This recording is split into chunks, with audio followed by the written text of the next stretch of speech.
एक गांव में धनिया और उसकी दो बेटी सीता और गीता रहती थी।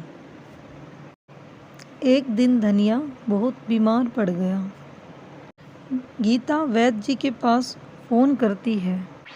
हेलो हेलो वैद्य जी, जल्दी आ जाइए, मेरे पापा बेहोश हैं। जब तक वैद्य जी आता, धनिया ये दुनिया छोड़कर जा चुका।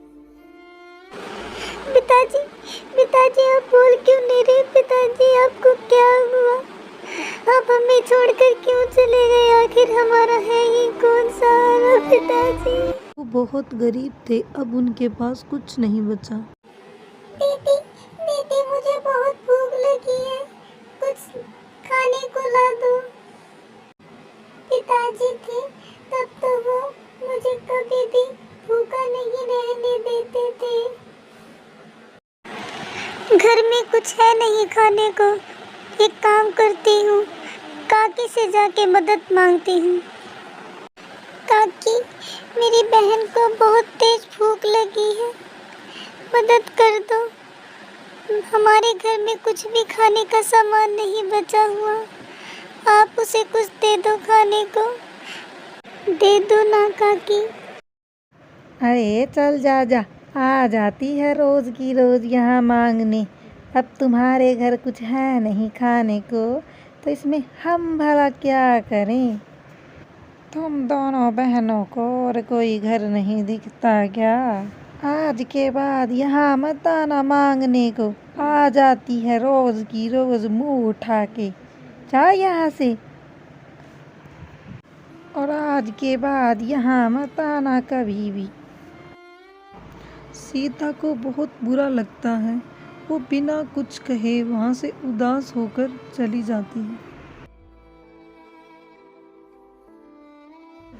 वो घर से बहुत दूर चली जाती है और खुद को कोसने लगती है। हे भगवान, तुमने हमें इतना गरीब क्यों बनाया? और अगर गरीब बनाना ही था तो हमसे हमारे पिताजी को क्यों छीन लिया? अब हम क्या करें? तभी वहाँ एक चिड़िया प्रकट होती है। आप कौन हैं? आप यहाँ कैसे आ गई?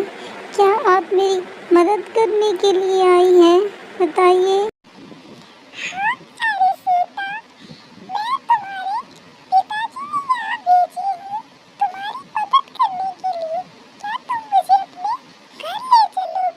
सीता उस जादुई चिड़िया को लेकर अपने घर चली जाती है। जो भी वो जादुई चिड़िया उन्हें बोलती, वही बात वो दोनों बहनें मानती। उस जादुई चिड़िया की वजह से वो दोनों बहनें बहुत अमीर हो गई। अब उनके पास सब कुछ था और वो पूरे गांव की भी मदद करने लगी। अब वो दोनों बहनें बहुत खुशी और बहुत मज़े से रहने लग गई।